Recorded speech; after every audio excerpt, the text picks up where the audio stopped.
Welcome to this webinar on Mary Baker Eddy's legacy, 150 years of practical spirituality. And I do want to start by just thanking the sponsors of this webinar, Seventh Church Houston in Texas, the United States of America, for inviting us to come together in this wonderful way through the opportunity that digital connections allow us nowadays, so that we can span the globe and discuss a very important idea. And it's an idea that's not only close to my heart, but I think is very appropriate for this time of the year. Because if you are in America, you will know it's National Women's History Month. And the theme this year has been about trailblazers and trailblazing women, particularly in the business and labor. But I just love that word, trailblazing. And it's also been International Women's Day around the world. That was earlier in March. And the theme was Be Bold for Change. And those words, trailblazers and being bold, those really apply to the woman who we're going to be talking about today. And not so much just her as a woman, but her ideas, which I think Mary Baker Eddy herself would want us to be focusing on. The ideas that she shared with the world, which were certainly trailblazing and very bold in a very spiritual way. And it's going to be wonderful to share some of those ideas with you as we go through this webinar.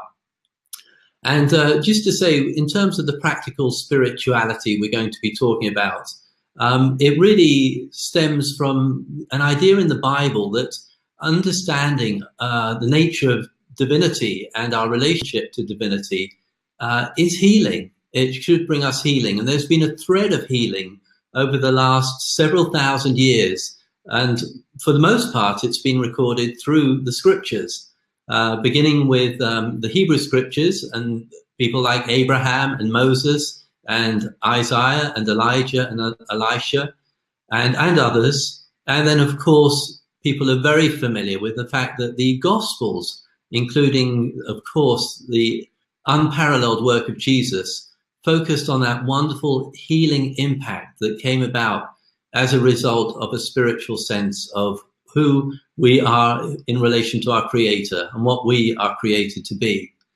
I think a thread that is less well known, though, is the one we want to focus on today, that started really very early in Mary Baker Eddy's life. But 150 years ago, there was an incident that was on the surface very unremarkable, really. A woman got out of bed, got dressed, and then went into the next room. What made the incident very remarkable was that there were people in the next room gathered there together, waiting for her to die, expecting that she would pass on. Instead, there she was, up and about. And what was even more remarkable about this particular experience was how she saw the fact that she was able to be up and about in that way. And she saw it very much in terms of her connection with the Bible that she had loved since girlhood. And at this point, she was about 45 years old. But at that moment, when she most needed it, having spent a lot of time already in her life trying to understand how this idea of healing was inherent in the Bible texts, at that moment of great need, she reached out, read a particular healing by Jesus, which she was very familiar with, but she suddenly saw it in a new light, with a more spiritual perspective of what it was telling her, again, both about the nature of God, who she had always been very close to in her prayers and in her communion with God. She always had a feeling of the presence of the divine, but she just saw more clearly than ever before just how much God is really, that God is all. And we're just going to focus on unpacking that idea a bit as we go on. But at that moment, she saw that, and the Bible had really become to her that gateway to the understanding of God that healed her. And it wasn't the beginning of her research, as I said, but it also wasn't the end of her research into the scriptures and trying to understand the nature of God. She went on for several months during that time afterwards to understand what it was that she had seen in that healing and to really get down to the understanding of how this idea of God and our relationship to God can heal. Well, some people might say, why the Bible? Because we live in an age when not everyone loves the Bible or understands it. And I hold my hand up. I was one of those people who really didn't understand it and get it. And for a long time, I thought of the Bible as a book of dogmas and doctrines and restrictive rules that I really wasn't that interested in. But there are so many different ways to perceive the Bible. And another great way to look at it is as a book that comforts us. And I would count myself now among those people who feel that that's what it is. It's a book that brings us comfort. In fact, in several ways, the Bible itself mentions this idea of comfort. And one of the first quotes that I want to share today is from the Bible, from the Hebrew Scriptures, and it's from the book of Isaiah. And it's where Isaiah talks in terms of God as a mother comforting her children. And it's a lovely sense of God, isn't it? To think of God as a mother comforting you. And that really does apply to every one of us, this idea that God is a mother that comforts her children. And then further on in the Gospels, Jesus himself talked about comfort. He said, I will not leave you comfortless. I will come to you. I will not leave you comfortless. I will come to you. And there are many people who sincerely understand that particular phrase to mean that Jesus himself will come back in person at some point. But what if that actually meant something a little bit more, a little more helpful than a future promise in terms of what Jesus was perhaps telling us when he said, I will not leave you comfortless, was that the comforting love that brings healing that he showed through his amazing and extraordinary successful practice of healing people, which is throughout the Gospels, again, as many of you probably know through your familiarity with the Bible. But what if he meant that that comforting, healing love that he exemplified and demonstrated really when he was here wouldn't just dry up when he left, but it would remain with us to access in order that we can understand healing ourselves? And what if the second part of that promise, I will come to you, was Jesus' way of saying that that understanding he had of how to heal, that he demonstrated so perfectly, would be sought and found and once again understood. Now, Jesus not only used the word comforter, he used the term, not only used the word comfort, but he also used the term the comforter. And again, some of you may be familiar with that, but in case you're not, it was particularly in the King James Version of the Bible, this term is used.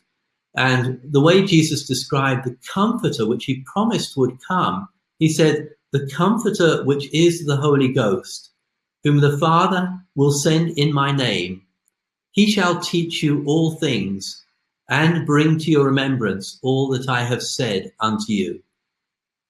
So Jesus promised that a comforter, which would teach us all things and bring all things that he said to our remembrance, would come unto us. And what many people like myself who have found out about Christian Science and practiced the teachings of Christian Science would say is that that is indeed what the teachings of Christian Science have done for us. They have brought to our remembrance not only what Jesus said, but the remarkable things that Jesus did.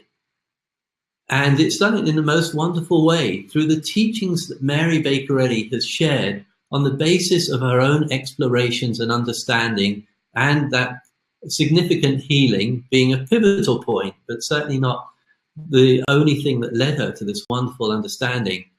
Through that, she has focused on the healing that was at the heart of Jesus' ministry and really brought to light the understanding of how the spiritual concepts he knew and understood and shared could bring healing even today. And she saw that it was because there was an understanding woven throughout the pages of the Bible that was always there, that she only talked about discovering. This was not a system of healing she created. It was the system of healing that's in the Bible that she discovered. And I like the way a friend of mine called Thomas put it. He showed a picture of a piano and he said, many people looking at this would see just a box with black and white keys. But then he said, but some people saw music. And one of those people, he said, was Beethoven. And of course, Beethoven was a wonderful composer. And then he talked about the Bible, and he showed a photo of the Bible lying open. And he said where other people just saw black and white pages full of commandments and doctrine, and of course the black and white letters on the page that you're seeing, one person saw a divine science, and that person was Mary Baker Eddy. So why use the word science? Thomas was using the word science with a capital S. And by that, he meant a systematic understanding of the very nature of God as an all-loving, all-good divine Father, Mother, not as some kind of moody personality sitting in judgment of us day and night, but an all-loving creator. So why a divine science? Well, it was a divine science because it is the understanding of God, the divine. And it is, again, the understanding of God not as some kind of magnified human personality or as an anthropomorphic creator, but as this perfect goodness that we see best evidenced in the life of Jesus, who showed us how to heal on that basis. And then why a divine science? Well, because it is an understanding, a systematic understanding of the nature of reality. And it is one we can test in our own lives. We don't have to take it on anyone's word. It's there to be tested and proved and evidenced. And we can do that and show that there's a basic premise here, which is a basic premise in Christian Science, that the outcome of a perfect creator, which most people would agree that God must be, has to be a perfect creation. And that we are trying step by step to understand and demonstrate and even articulate the nature of the outcome of the perfect creator, being that outcome of actually you and I and all of us are created in the image and likeness of this perfect goodness. We are good, we are loving, that is what we are created to be. So that's why it's a divine science. And this discovery and its applicability to the human experience is what Mary Baker Eddy called Christian Science.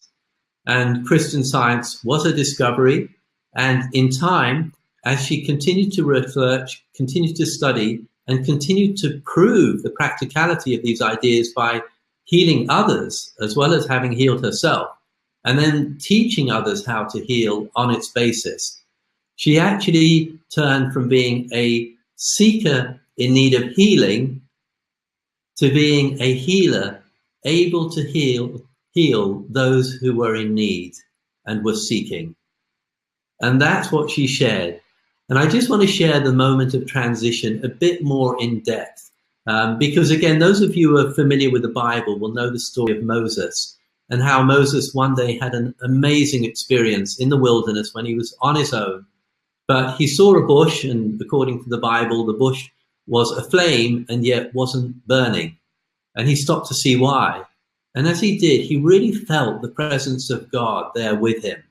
It was a wonderful moment of being alone with God, as, again, some of you listening in might well have had moments like that yourself. And the Bible says at one point that God spoke face to face with Moses as a man speaks to his friend. Moses, and that's a wonderful sense of the intimate relationship Moses felt he had with God at that time. And he saw God in a whole new way as the great I am.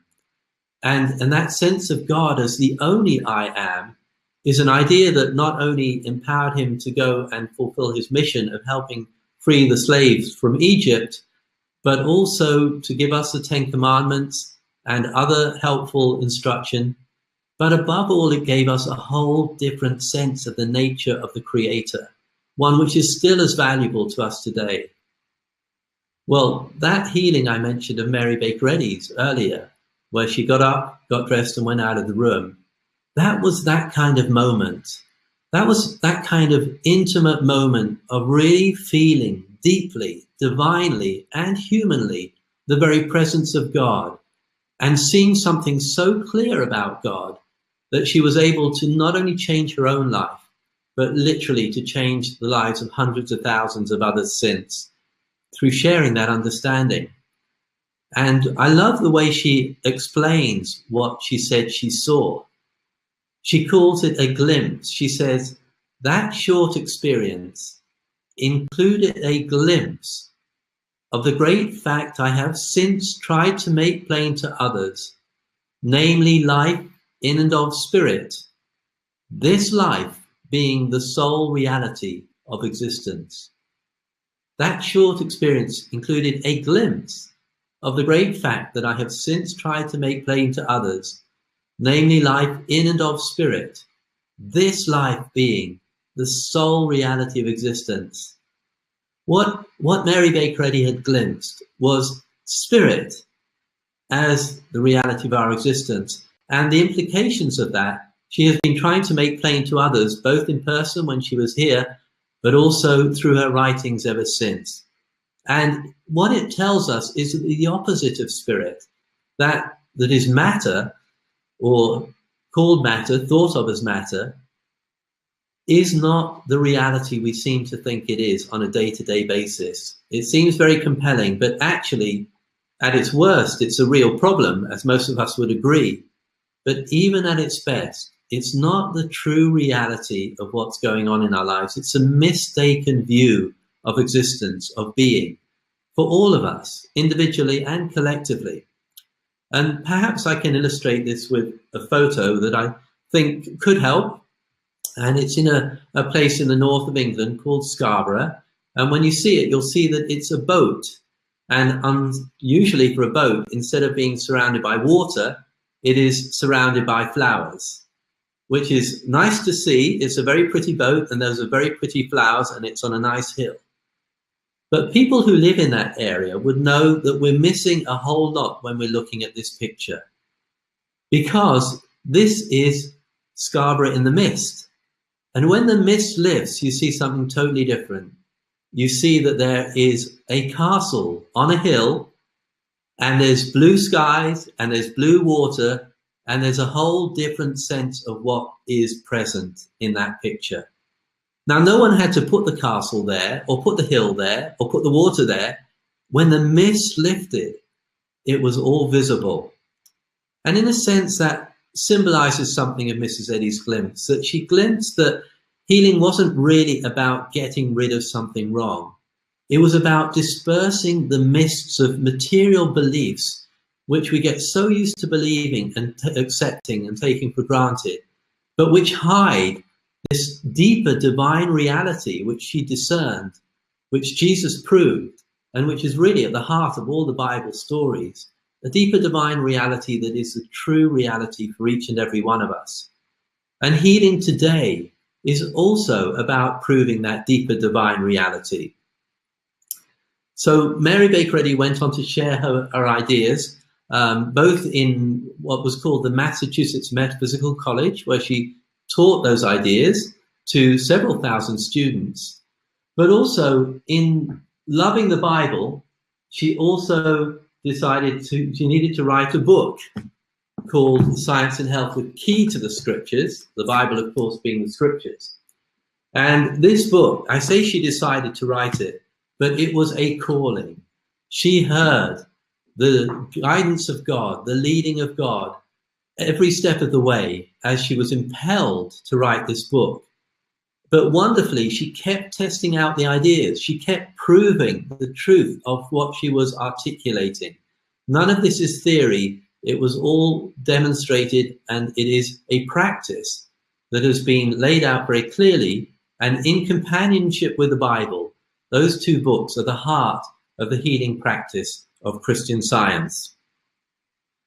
Now, Mary Baker Eddy, as I said, felt led by God to write the book. She felt led by God in so many ways, and that comes back to her closeness with God. And I just want to share one aspect of how she talked about herself, which I think is very revealing and something that we can really learn a lot from, because besides the accomplishments of setting up the college, writing the book, she also started a business, which is still going strong today, well over 100 years later, a publishing society. And she also founded a church, also going strong after well over 100 years. And you must remember, this was at a time when women were not even welcome in the workplace, let alone in the pulpit. So how does anyone achieve that kind of thing? Well, she told us in her own words how she felt she achieved it. And this is a quote: she was never modest about what she thought Christian Science itself would achieve, because she felt it had come from God and was being revealed through both her logic and reasoning and through revelation. But she was modest about her own personality. And this is how she expressed it. She said, "All I have ever accomplished has been done by getting Mary out of the way and letting God be reflected. And all I have ever accomplished certainly includes those things I mentioned, but there was so much more." And she too had an amazing track record of healing, which has been recorded in a book called Christian Healer, if any of you want to track that down. But she had an amazing track record of healing, and some of those healings are also mentioned in Science and Health. And that, to me, is a wonderful sense of true leadership. She also became the leader of the Christian Science movement. She was the discoverer and founder of Christian Science and became the leader of the Christian Science movement. And what a wonderful way to lead, by getting Mary out of the way and letting God be reflected. But let's remember what the nature of the God we're talking about is. It's a God of love, a God who loves each and every one of us as his children, as his sons and daughters, with a ceaseless, undying, uninterrupted affection, warmth, and care. And that's the kind of love she was talking about reflecting, not because she's Mary Baker Eddy, but because she, like all of us, was a child of God. But she was so close to that, she was so open to that and receptive to that, that it expressed itself in this wonderful sense of accomplishment on behalf not of herself, but on behalf of humanity. And again, I feel very able to say I'm incredibly grateful she accomplished what she did, because it has totally transformed my life. And also, I think if you look at that phrase I just shared with you from her, we could also adapt it to ourselves, because we too are the sons and daughters of God. So you could say, whenever we're facing adversity, or whenever we're striving for accomplishment, as men or women, whatever obstacles we might be facing, we could say, all I will ever accomplish will be done by getting, and you put your name here, out of the way and letting God be reflected. All we will ever accomplish will be done by getting God, by getting ourselves out of the way and letting God be reflected. And this isn't about losing our individuality. It's about proving our individuality. It's about the deeper divine sense of who we truly are created by God to be. It's about uncovering that and dropping the limitations that associate themselves with the opposite sense of ourselves, again, which is that kind of worldly, mundane, material sense we have, which comes with limitations. No matter how much we stretch them, it's always saying we are boxed in a little bit, if not a lot. But ultimately, that's not what we are truly created to be.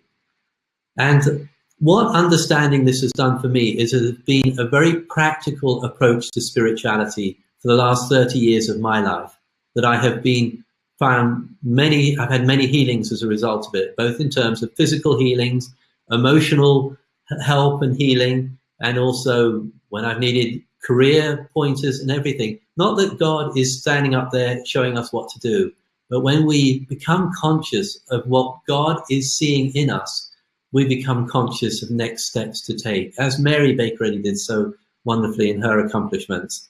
And I like the way a friend of mine described her major accomplishment. What my friend said was, Mary Baker Eddy resurrected the practice of Christian healing and made it accessible to the whole of humanity. I love that sense of a resurrected practice of Christian healing. Healing goes throughout the Gospels and the book of Acts that follow the Gospels. And Mary Baker Eddy was convinced we should be able to understand how that healing happened and do that today. And I asked some friends on Facebook to share with me some of their benefits from practicing this approach to healing. And I got a lot of replies. I can only read you 2 or 3. But so one friend said, Christian Science healed me completely of heart failure 7 years ago. Another told me, because of Mary Baker Eddy's discovery, I was healed of a life-threatening liver disease. And another friend said, whether through illness or accident, Christian Science treatment has effectively saved my life on more than one occasion. And of equal importance, they said, divine love has become nearer, dearer, and more real to me. And for this, she says, I am eternally grateful. Well, that's interesting. You could say that last part is like the side effect of Christian Science, the spiritual glimpses, the spiritual growth, the spiritual understanding that comes along with the healing. But in a way, the opposite is true. Those glimpses, that spiritual growth and that spiritual understanding is the very healing agent in Christian Science. Remember Mary Baker Eddy's healing? She caught a glimpse. That spirit is the only life, the only existence. That was what healed. And so it is for us that we are striving to grow spiritually and to understand God better in order to find the route, if you like, to the healing that's there for us through God's love. Now, here's another way Mary Baker Eddy clarifies that healing process. She says, it is our ignorance of God, the divine principle, which produces apparent discord, and the right understanding of him restores harmony. It is our ignorance of God, the divine principle, which produces apparent discord, and the right understanding of God restores harmony. That's the healing process here. It's not positive thinking. It's not mind over matter. It's not mind-body medicine even. It's not visualization. It is this clarity about the nature of God and how we relate to God that brings about the change. And I want to illustrate how this works with a couple of significant healings that have been shared with me. The first one is the healing of severe depression of a young woman called Patricia. Now, to anyone who's suffered from or is suffering from depression, you know that the darkness can seem absolutely impenetrable. But ultimately, by definition, darkness is an absence of something. It's an absence of light. And certainly in the Christian Science perspective,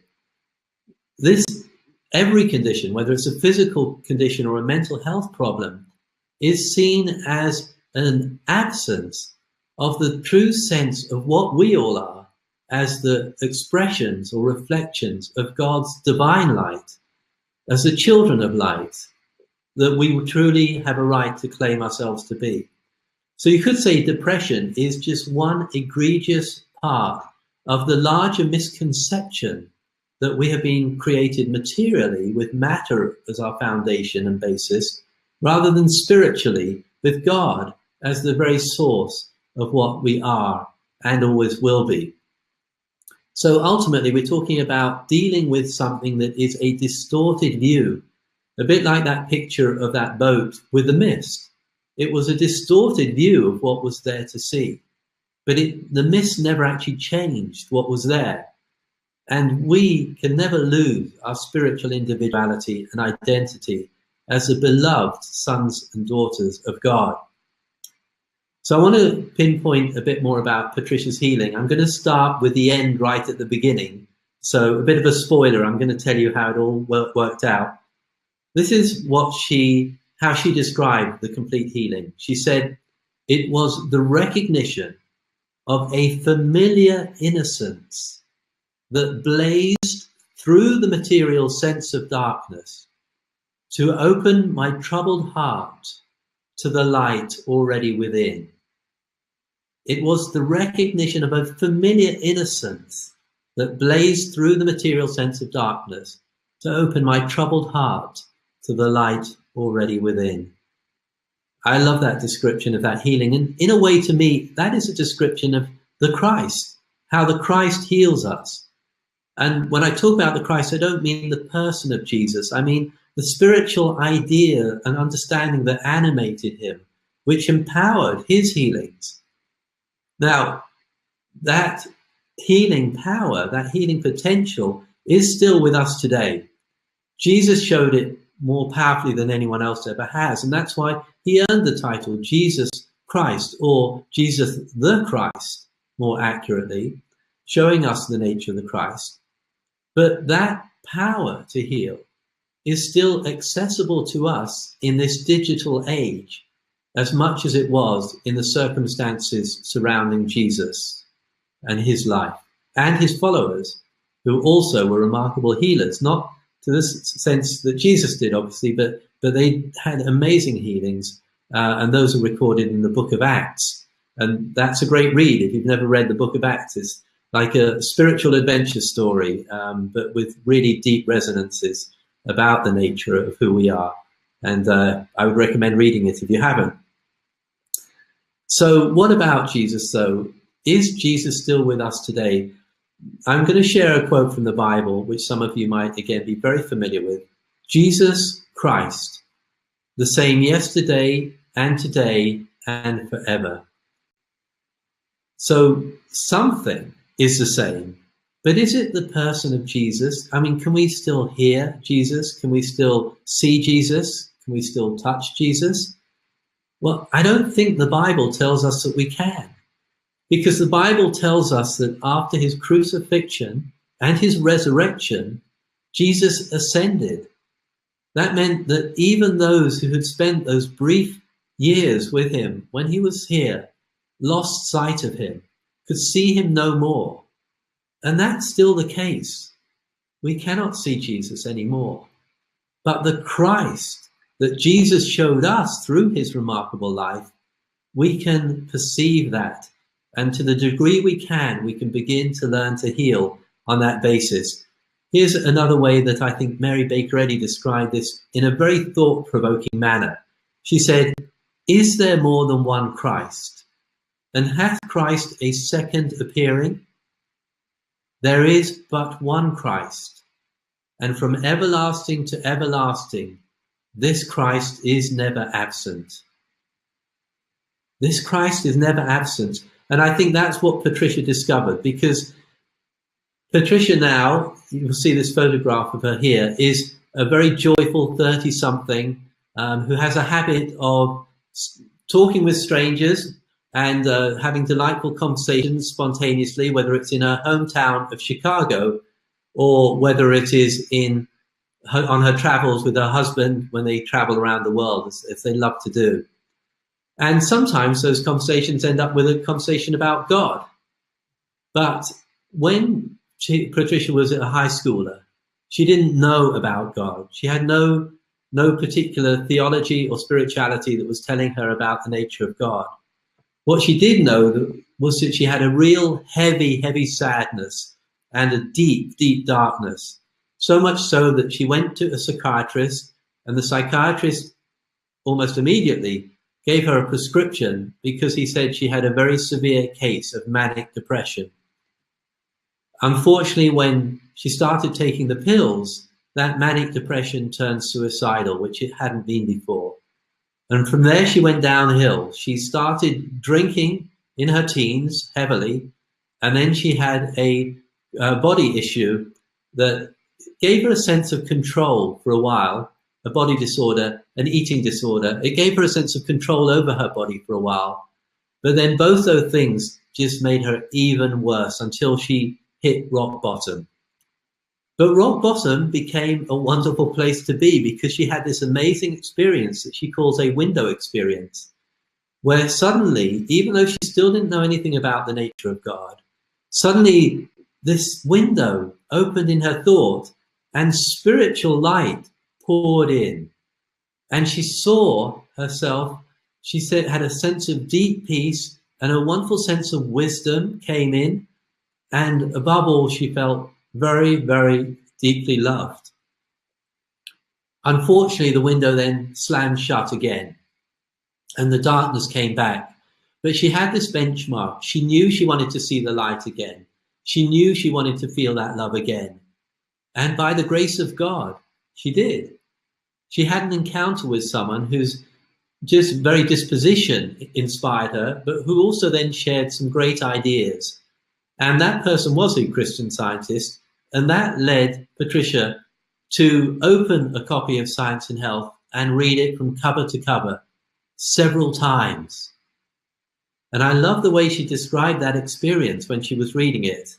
She said, "As I read, the room seemed to be filled with a pure light. I was held in that secret place of the Most High that the Bible talks about. I felt as if I was being spoken to directly in my heart of hearts." And she goes on to say, everything was being washed and sifted within me. And that sense of being washed and sifted, that is the Christ.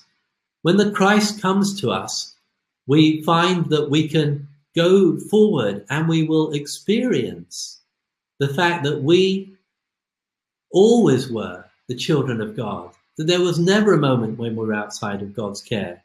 Those mistakes that seem to be in our past, that suffering that seemed to define us, that was never part of God's will for us, never part of God's plan for us. And through the lens of what the Christ shows us of our spiritual relation to God, we see that and we feel the freedom from it. And that's what happened to Patricia. At that point, she still had that feeling of wanting to commit suicide. But through reading Science and Health, she suddenly saw that self-destruction could never be the means of solving a problem. And finally, she saw something else that brought her real freedom. And she describes it in this way. She said about the depression itself, "I was being removed from the gravity of materialistic thinking into a buoyant, diviner consciousness. This was a pivotal moment for me. I realized my completeness and freedom as a child of God." Removed from the gravity of materialistic thinking. When you feel that weight just lifting into that buoyant, diviner consciousness, that was a pivotal moment for her. It can be a pivotal moment for any one of us, because what she realized was not only her own completeness and freedom as a child of God, but the completeness and freedom of us all as children of God. And with that recognition, she was totally freed from the depression. Now, I want to share another little healing with you. I say little, it's very significant actually, but it was from an individual called Angie, who lives right here in London. And Angie had a slightly different experience in that Patricia's was the experience of spiritual growth, if you like.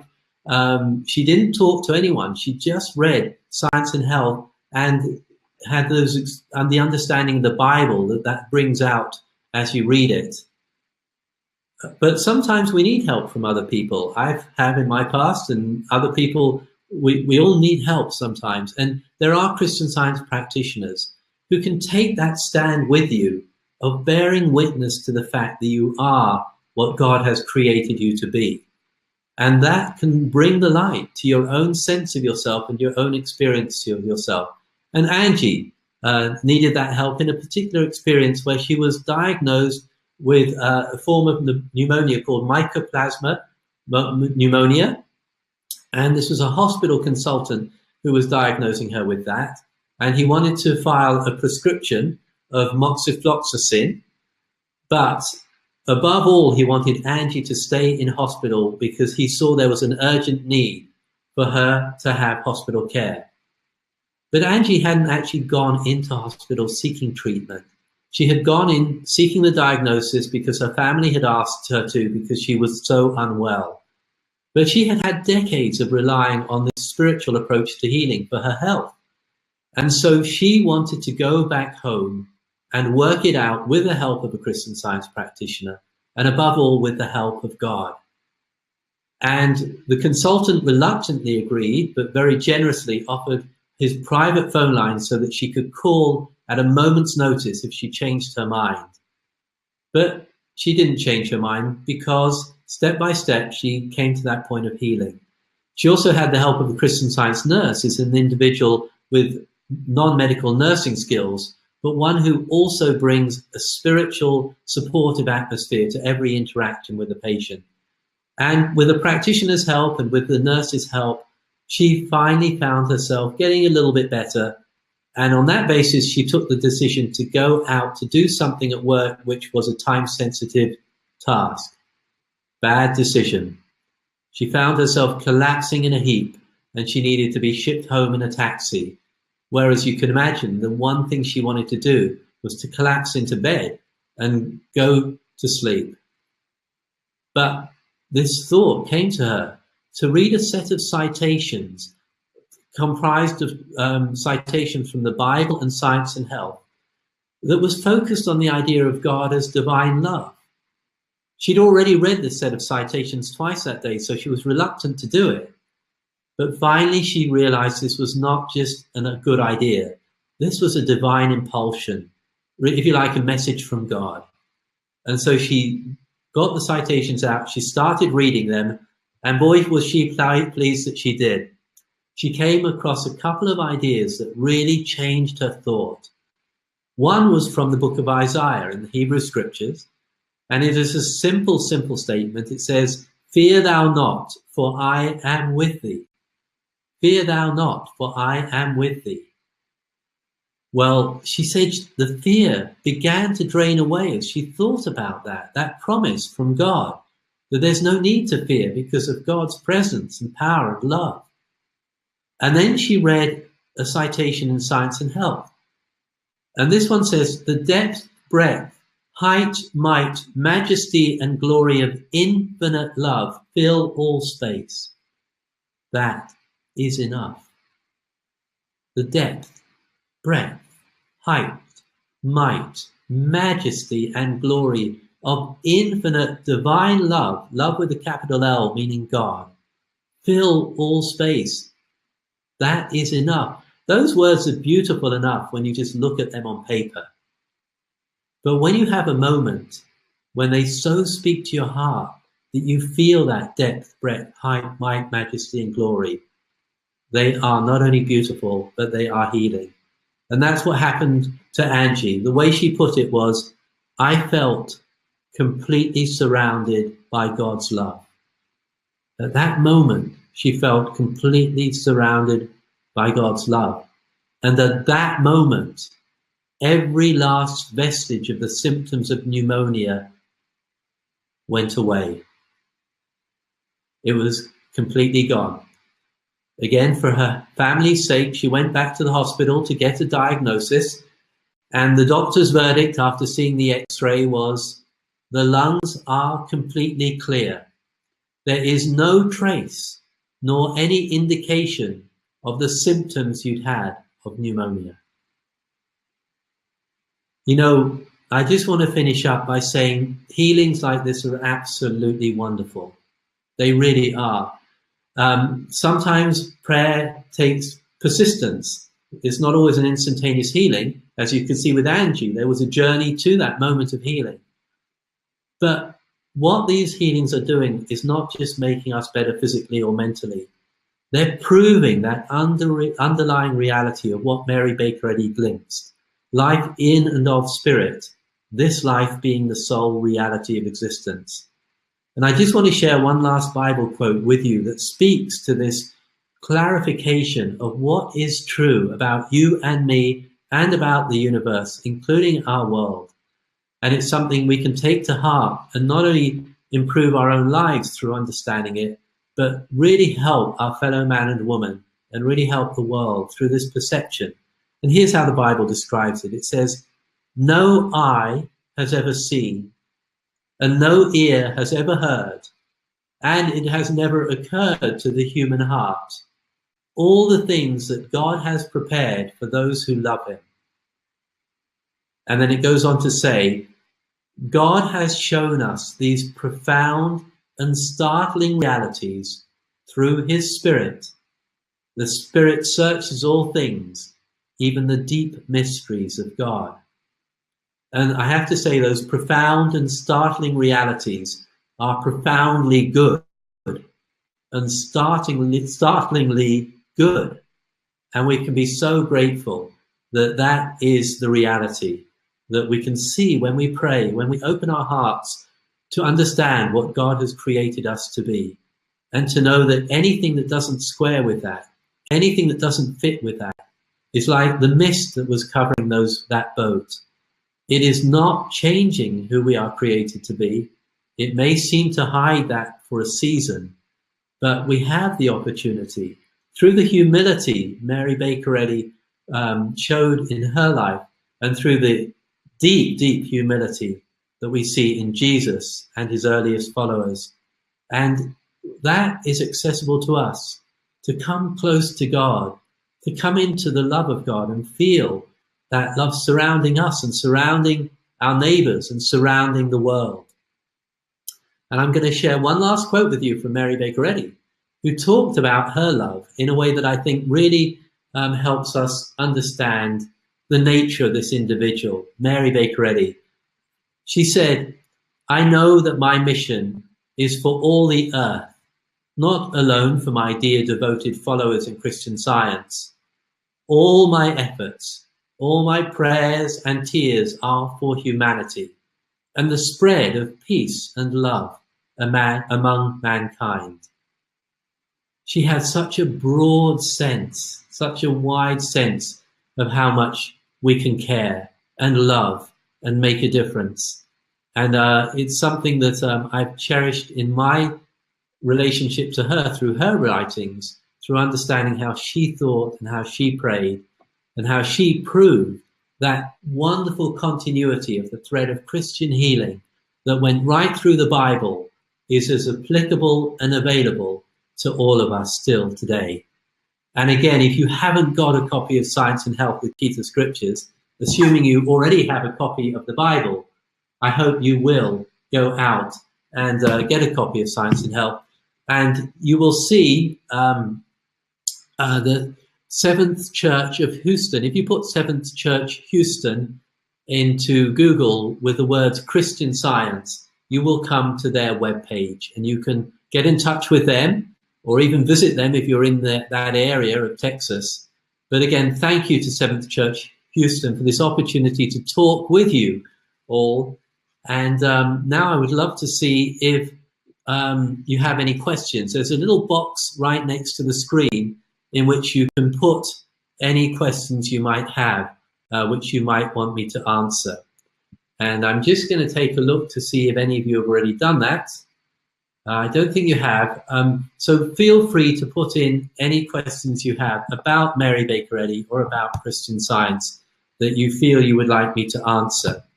And while I'm waiting for that, I'm going to read you another quote that is just a beautiful, beautiful sense of what the thought of a healer can look like. And I say that because we don't really have a snapshot of Jesus when he healed. We know how he healed. We know what he said about healing, but we don't have a place where he tells us what was going on in his thought when he did those amazing healings of people with some very chronic or some very acute problems. And so we do have a little snapshot of how Mary Baker Eddy describes her thought when she was healing. She answered a question to a student that asked her about the discovery of Christian Science. And then she said this, she said, "I saw the love of God encircling the universe and man, filling all space. And that divine love so permeated my own consciousness that I loved with Christ-like compassion everything I saw. I saw the love of God encircling the universe and man, filling all space. And that divine love so permeated my own consciousness that I loved with Christ-like compassion everything I saw." And then she said, this realization of divine love called into expression the beauty of holiness, the perfection of being, which healed and regenerated and saved all who turned to me for help. So that was the basis of her healing. And that might sound like graduate level healing compared to our kindergarten steps, but we can each echo those steps. We can each get to the point. Remember that piano at the beginning of the talk? We may not be able to compose music like Beethoven, but we can see beyond the black and white box of keys to the divine science that is in those scriptures. So we can see through a black and white box of keys to an instrument that can play music. And likewise, we can each see through those black and white pages of the Bible to see the divine science that enables us to heal, that is inherent in the Bible. So, got a couple of questions now. Thank you. So I'll try and answer these. Well, someone called Savannah, thank you, says, I've been working on a healing that seems to be taking a while. How can I pray about this? Well, dear one, I do agree that sometimes healings can take a while. I've had many instantaneous healings, which I've been very grateful for, but I've also had some things that have taken prayer and persistence.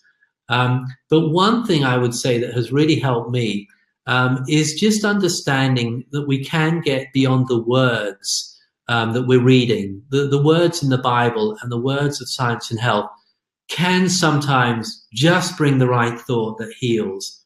But other times they're stepping stones leading us step by step into the recognition of the spiritual understanding and the spiritual growth we need. And healing can be sometimes a bit more like transformation, transformation, transformation, and then the change comes that we've been longing for. And ultimately, some of those long-term healings, because of all those transformations of thought along the way and all the spiritual growth that may come about as a result of it, can be some of our most precious memories. There is another question here, and it's from someone called Sally. And Sally was asking, how do you get yourself out of the way? She's referring back to that quote of Mrs. Eddys, which Mrs. Eddy's accomplishments were done by getting Mary out of the way and letting God be reflected. So how do you do that? Well, again, as I said, it is that quality of humility and meekness. And the way I describe that is not the humility of, oh gosh, I'm awful or I'm not worth anything. That's what I would call self-effacement. It's the humility of, oh, I'm wonderful because God has made me and everyone else wonderful. It's really the humility of bowing before God's awesomeness and not admitting anything about ourselves or others that suggests that God is not all in all. Remember Mrs. Eddy's glimpse? Spirit, God, the only reality of existence. And God is infinite good. God is universal love. God is all these amazing things. And so when we bring ourselves in humility to admit that God is so wonderful, that we too must be wonderful because we're created by God. And then we measure against that what we're allowing in our thoughts, how we're behaving in our lives. And we grow spiritually, willingly, out of those habits, out of those thoughts, ways of thinking that don't measure up to being the reflection of God. That's how we begin to get ourselves out of the way. You know, sometimes we maybe need to go on bended knees literally, but mentally especially, we're going on bending knees and looking up to a God who's infinitely awesome and admitting to ourselves that we have been created by that infinitely awesome God, and that that's the only way. We need to accept that we and those in our thoughts, friends and enemies alike, are also those children of God. You know, again, we're not accepting personality problems and issues that are divisive and everything as being part of that reality God creates. We're seeing through that to the spiritual individuality that is united with God, in oneness with God, and united in oneness with everyone else as we are in God's eyes and as God's creations. There's a message someone's shared here to the person talking about healing, and you can probably see it on your screen. Hope this helps you. The letter of science plentifully reaches humanity today, but its spirit comes only in small degrees. The vital part, the heart and soul of Christian Science is love. And without this, the letter is but the dead body of science, pulseless, cold, and inanimate. And that's a quote from Science and Health that's been shared there. And we do need the letter and the spirit, but it is the spirit that helps us soar. You know, the letter to me is always a stepping stone to the spirit, and it's the spirit that helps us soar. And when we see from that higher and holier perspective, we can have healings, and we should have healings. And so, yes, so the quotes will, as I said, be on the webinar. And yeah, I think that's enough questions for now. There's yeah, you were asking about the quote about Mary Baker Eddy. I will ask you to look at the webinar for that one. But it is beautiful at the end, the ending quote. Well, I'll tell you, if it's the one I think you mean, which I think I do, it is this one here, which says, I know that my mission is for all the earth, not alone for my dear devoted followers in Christian Science. All my efforts, all my prayers and tears are for humankind and the spread of peace and love, are for humanity and the spread of peace and love among humankind.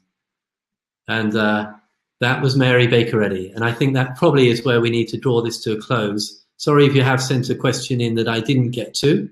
And thank you for your appreciative comments there as well. And thank you again to Seventh Church Houston for hosting this. Thank you to Kemi for keeping the technical side alive. And thank you all for taking part of your Sunday to join us for a discussion on Mary Baker Eddy's legacy, 150 years of practical spirituality and Christian healing. Thank you. Good night or good afternoon, where you are.